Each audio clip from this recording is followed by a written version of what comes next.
பெரும்புதூர்.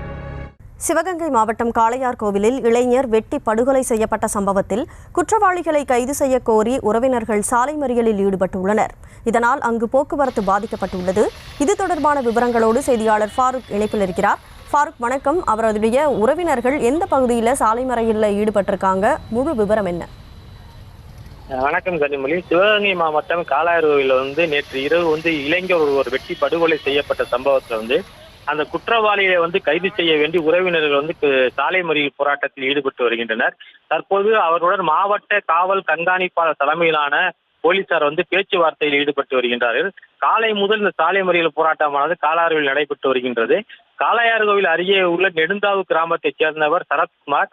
இவர் நேற்று இரவு தனது நண்பரான சிவசங்கருடன் இருசக்கர வாகனத்தில் இருப்பான் பூச்சி அருகே நின்று கொண்டிருந்த போது அங்கு வந்த ஐந்து பேர் கொண்ட ஒரு மர்ம கும்பல் சரத்குமாரை சரமாரியாக வெட்டிய